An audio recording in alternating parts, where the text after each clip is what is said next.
कुछ कहानियां सिर्फ पढ़ी नहीं जाती, वे महसूस की जाती हैं।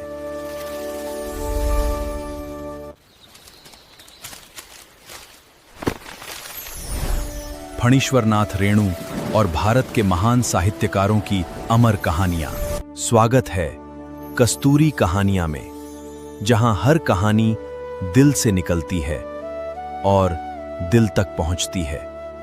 नमस्कार मित्रों, आप सभी का हार्दिक स्वागत है कस्तूरी कहानियां में। कहानियां जो छू जाए दिल को। क्या किसी इंसान की पूरी दुनिया सिर्फ एक पल में बदल सकती है? क्या जीवन का सहारा पति होता है, परिवार होता है, धन होता है, या कुछ और?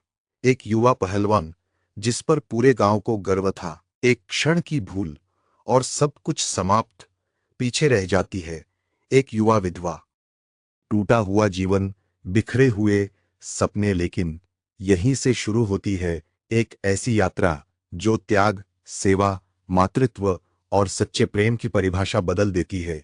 मुंशी प्रेमचंद की यह कालजयी कहानी सिर्फ एक विधवा की कहानी नहीं, बल्कि उस आधार की खोज है जिसके सहारे मनुष्य सबसे बड़े दुख के बाद भी जीना सीख जाता है। तो आइए सुनते हैं आधार लेखक मुंशी प्रेमचंद।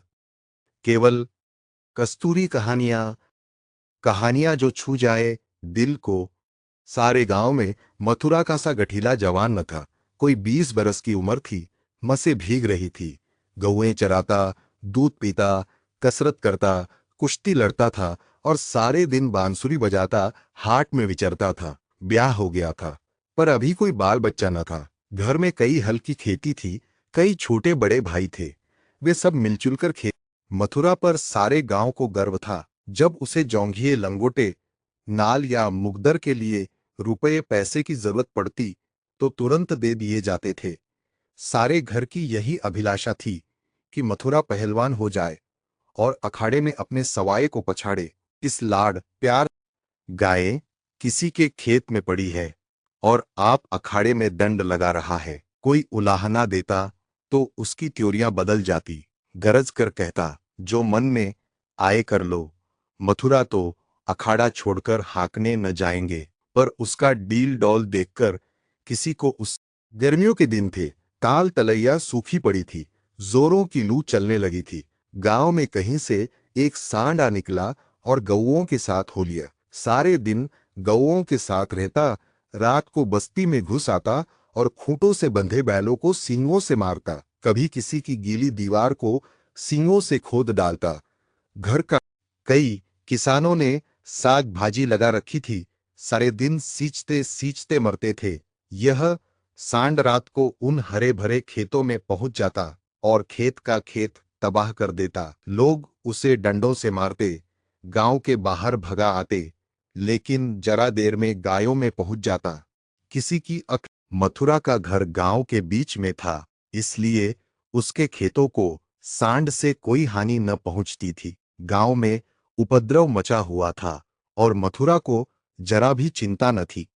आखिर जब धैर्य का अंतिम बंधन टूट गया तो एक दिन लोगों ने जाकर मथुरा को घेरा और बोले, भाई कहो तो गांव में रहें, कहीं तो निकल जाएं। जब खेती ही न बचेगी तो रहकर क्या करेंगे?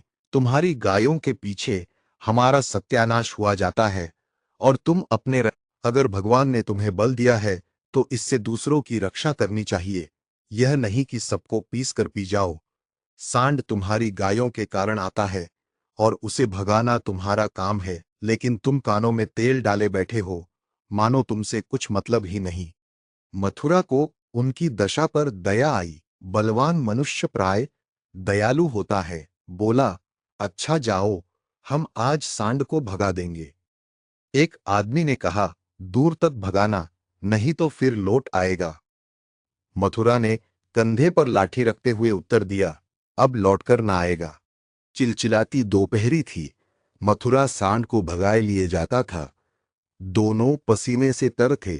सांड बार बार गांव की ओर घूमने की चेष्टा करता, लेकिन मथुरा उसका इरादा ताड़कर दूर ही से उसकी राह छेक लेता। सांड क्रोध से उन्मत्त होकर कभी कभी पीछे मुड़कर मथुरा पर तोड़ करना चाहता, लेकिन उस समय मथुरा सामाना बचाकर बगल से ताबड़तोड़ इतनी लाठियां जमाता कि सांड को फिर भागना पड़ता। कभी दोनों अरहर की खूंटियों से मथुरा के पांव लहूलुहान हो रहे थे। झाड़ियों में धोती फट गई थी, पर उसे इस समय सांड का पीछा करने के सिवा और निकल जाते थे। मथुरा ने निश्चय कर लिया कि इसे नदी पार भगाए बिना दम ना लूंगा। उसका कंठ सूख गया था और आंखें लाल हो गई थी। रोम रोम से चिंगारियां सी निकल रही थी। दम उखड़ गया था, लेकिन वह एक क्षण के लिए भी दम ना लेता था। 2-2.5 घंटे यही हार जीत का फैसला होने वाला था। यही से दोनों खिलाड़ियों को अपने दांव पेंच के जौहर दिखाने थे। सांड सोचता था, अगर नदी में उतर गया तो यह मार ही डालेगा। एक बार जान लड़ाकर लौटने की कोशिश करनी चाहिए। मथुरा सोचता था, अगर वह लौट पड़ा तो इतनी मेहनत व्यर्थ हो जाएगी और गांव दोनों अपने अपने घात में थे। सांड ने बहुत चाहा कि तेज दौड़कर आगे निकल जाऊं और वहां से पीछे को फिरूं, पर मथुरा ने उसे मुड़ने का मौका न दिया। उसकी जान इस वक्त सुई की नोक पर थी। एक हाथ भी चूका और प्राण भी गए। जरा पैर फिसला। आखिर मनुष्य ने पशु पर विजय पाई और सांड को नदी में घुसने के सिवाय और कोई उपाय न सूझा। मथुरा भी उसके पीछे नदी में पैठ गया और इतने डंडे लगाए कि उसकी लाठी टूट गई। अब मथुरा को जोरों से प्यास लगी। उसने नदी में मुंह लगा दिया और इस तरह हौंक हौंक कर पीने लगा मानो सारी नदी पी जाएगा। उसे अपने जीवन में कभी पानी इतना अच्छा न लगा था और न कभी उसने इतना पानी पिया था। मालूम नहीं 5 सेर पी गया या 10 सेर, लेकिन पानी गर्म था, प्यास न बुंझी। जरा देर में फिर नदी में मुंह लगा दिया और इतना पानी पिया कि पेट में सांस लेने की जगह भी न रही। तब गीली धोती कंधे पर डालकर, लेकिन 10 की 5 पग चला होगा कि पेट में मीठा मीठा दर्द होने लगा। उसने सोचा, दौड़कर पानी पीने से ऐसा दर्द अक्सर हो जाता है, जरा देर में दूर हो जाएगा। लेकिन दर्द बढ़ने लगा और मथुरा का आगे जाना कठिन हो गया। वह एक पेड़ के नीचे बैठ गया और दर्द कभी पेट को दबाता, कभी खड़ा हो जाता, कभी बैठ जाता, पर दर्द बढ़ता ही जाता था। अंत में उसने जोर जोर से कराहना और रोना शुरू किया, पर वहां कौन बैठा था जो उसकी खबर लेता। दूर तक कोई गांव नहीं, न आदमी न आदमजात। बेचारा हम कड़े से कड़ा घाव सह सकते हैं, लेकिन जरा सा भी व्यतिक्रम नहीं सह सकते। वही देव का सा जवान जो कोसों तक सांड को भगाता चला आया था, तत्वों के विरोध का एक वार भी न सह सका। कौन जानता था कि यह दौड़ उसके लिए मौत की दौड़ होगी? कौन जानता था कि मौत ही सांड का रूप धर? कौन जानता था कि जल जिसके बिना उसके प्राण ओठों पर आ रहे थे, उसके लिए विष का काम करेगा। संध्या समय उसके घरवाले उसे ढूंढते हुए आए। देखा तो वह अनंत विश्राम में मग्न था। 1 महीना गुजर गया। गांव वाले अपने काम धंधे में लगे। घरवालों ने रो धोकर सब्र किया, पर अभागिनी विधवा के आंसू कैसे पूंछते। वह हरदम रोती रहती, आंखें चाहे बंद भी हो जाती, पर हृदय नित्य रोता रहता था। इस घर में अब कैसे निर्वाह होगा? अपने लिए जीना या तो महात्माओं को आता है या लंपटों ही को। अनुपा को यह कला क्या मालूम? उसके लिए तो जीवन का एक आधार चाहिए था, जिसे वह अपना सर्वस्व समझे, जिसके लिए वह लिए, जिस पर वह घमंड करे। घरवालों को यह गवारा न था कि वह कोई दूसरा घर करे। इसके सिवाय ऐसी सुशील, घर के कामों में कुशल, लेन देन के मामलों में इतनी चतुर और रंग रूप की ऐसी सराहनीय स्त्री का किसी दूसरे के घर पड़ जाना ही उन्हें असह्य था। उधर अनुपा के मैकक वाले एक जगह बातचीत पक्की कर रहे थे। जब सब बातें तय हो गई तो एक दिन अब तो घर में खलबली मची। इधर कहा गया, हम विदा न करेंगे। भाई ने कहा, हम बिना विदा कराए मानेंगे नहीं। गांव के आदमी जमा हो गए। पंचायत होने लगी। यह निश्चय हुआ कि अनुपा पर छोड़ दिया जाए, जी चाहे रहे। यहां वालों को विश्वास था कि अनुपा इतनी जल्द दूसरा घर करने को राजी न होगी। 2-4 बार ऐसा कह भी चुकी थी, लेकिन उस वक्त जो पूछा गया का सामान होने लगा। डोली आ गई। गांव भर की स्त्रियां उसे देखने आईं। अनूपा उठकर अपनी सास के पैरों में गिर पड़ी और हाथ जोड़कर बोली, अम्मा, कहा सुनाद माफ करना। जी में तो था कि इसी घर में पड़ी रहूं, पर भगवान को मंजूर नहीं है। यह कहते सास करुणा से बिहवल हो उठी। बोली, बेटी, जहां जाओ वहां सुखी रहो। हमारे भाग्य ही फूट गए, नहीं तो क्यों तुम्हें इस घर से जाना पड़ता। भगवान का दिया और सब कुछ है, पर उन्होंने जो नहीं दिया उसमें अपना क्या बस। बस आज तुम्हारे मन में बैठे तो इसी को अपना समझो। पालो पोसो बड़ा हो जाएगा तो सगाई कर दूंगी। यह कहकर उसने अपने सबसे छोटे लड़के वासुदेव से पूछा, क्यों रे, भौजाई से शादी करेगा? वासुदेव की उम्र 5 साल से अधिक न थी। अब कि उसका ब्याह होने वाला था, बातचीत हो चुकी थी। बोला, तब तो दूसरे के घर न जाएगी न? मां, नहीं, जब तेरे साथ ब्याह हो जाएगी तो क्यों जाएगी? वासुदेव, तब मैं करूंगा।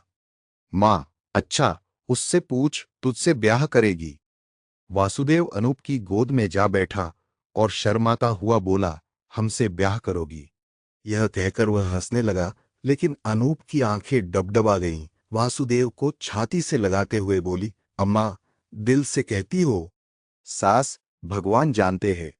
अनूपा, आज यह मेरे हो गए। सास, हाँ, सारा गांव देख रहा है। अनूपा, तो भैया से कहला भेजो, घर जाएं, मैं उनके साथ न जाऊंगी। अनूपा को जीवन के लिए आधार की जरूरत थी। वह आधार मिल गया। सेवा मनुष्य की स्वाभाविक वृत्ति है। सेवा ही उसके जीवन का आधार है। अनूपा ने वासुदेव को लालन पोषण शुरू किया। उबटन और तेल लगाती, दूध रोटी मल मल के खिलाती।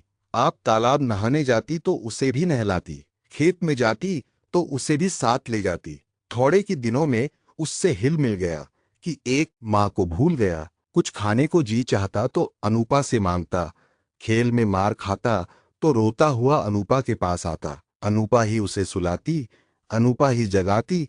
बीमार हो तो अनूपा ही गोद में लेकर बदलू वैद्य के घर जा। गांव के स्त्री पुरुष उसकी यह प्रेम तपस्या देखते और दांतों उंगली दबाते। पहले बिरले ही किसी को उस पर विश्वास था। लोग समझते थे, साल 2 साल में इसका जी ऊब जाएगा और किसी तरफ का रास्ता लेगी। इस दुधमुहे बालक के नाम कब तक बैठी रहेगी? लेकिन यह सारी आशंकाएं निमूल। अनूपा को किसी ने अपने व्रत से विचलित होते न देखा। जिस हृदय में सेवा को स्रोत बह रहा हो, स्वाधीन सेवा का, उसमें वासनाओं के लिए कहाँ स्थान? वासना का वार निर्मम, आशाहीन, आधारहीन प्राणियों पर ही होता है। चोर की वासुदेव को भी कसरत का शौक था। उसकी शक्ल सूरत मथुरा से मिलती जुलती थी। डील डॉल भी वैसा ही था। उसने फिर अखाड़ा जगाया और उसकी बांसुरी की ताने फिर खेतों में गूंजने लगी। इस भांति 13 बरस गुजर गए। वासुदेव और अनूपा में सगाई की तैयारी होने लगी। लेकिन अब अनूपा वह अनूपा न थी जिसने 14 वर्ष पहले वासुदेव को पति भाव से देखा था। अब उस भाव का स्थान मातृभाव ने लिया था। इधर कुछ दिनों से वह एक गहरे सोच में डूबी रहती थी। सगाई के दिन जो जो निकट आते थे, अपने जीवन में इतने बड़े परिवर्तन की कल्पना ही से उसका कलेजा दहक उठता था। जिसे बालक की भांति पाला पोसा, उसे पति बनाते हुए लज्जा से उसका मुख लाल हो जाता था। द्वार पर नगाड़ा बज रहा था। बिरादरी के लोग, आज सगाई की तिथि थी। सहसा अनूपा ने जाकर सास से कहा, अम्मा, मैं तो लाज के मारे मरी जा रही हूं। सास ने भौचक्की होकर पूछा, क्यों बेटी, क्या है? सास, अनूपा, ऐसी बात करती है बेटी। सारी तैयारी हो गई, लोग सुनेंगे तो क्या कहेंगे? अनूपा, जो चाहे कहे। जिनके नाम पर 14 वर्ष बैठी रही, उसी के नाम पर अब भी बैठी रहूंगी। मैंने समझा था मर्द के बिना औरत से रहा न जाता होगा। मेरी तो भगवान ने इज्जत आबरू निभा दी। जब नई उम्र के दिन कट गए तो अब कौन चिंता है? वासुदेव की सगाई कोई लड़की खोजकर कर दो। जैसे अब तक उसे पाला, उसी तरह अब उसके बाल बच्चों को पालूंगी। मित्रों, यही समाप्त होती है मुंशी प्रेमचंद की अत्यंत मार्मिक कहानी आधार। इस कहानी ने हमें सिखाया कि जीवन केवल रिश्तों से नहीं चलता, जीवन चलता है कर्तव्य से, सेवा से और निस्वार्थ प्रेम से। अनुपा ने पति को खो दिया, लेकिन जीवन नहीं छोड़ा। उसने अपने दुख को किसी और की मुस्कान बना दिया। यही है जीवन का सबसे मजबूत आधार। यदि इस कहानी ने आपके मन को छुआ हो तो वीडियो को लाइक करें, अपने प्रियजनों के साथ शेयर करें और कस्तूरी कहानियां को सब्सक्राइब करना न। यदि आपके YouTube ऐप में हाइप का विकल्प उपलब्ध है तो हमें हाइप देकर हमारा उत्साह अवश्य बढ़ाएं। बहुत जल्द हम लेकर आएंगे मुंशी प्रेमचंद की एक और अमर कहानी, जो आपके हृदय को नई संवेदना से भर देगी। तब तक के लिए कस्तूरी कहानियां जो छू जाए। नमस्कार। हर कहानी एक एहसास छोड़ जाती है।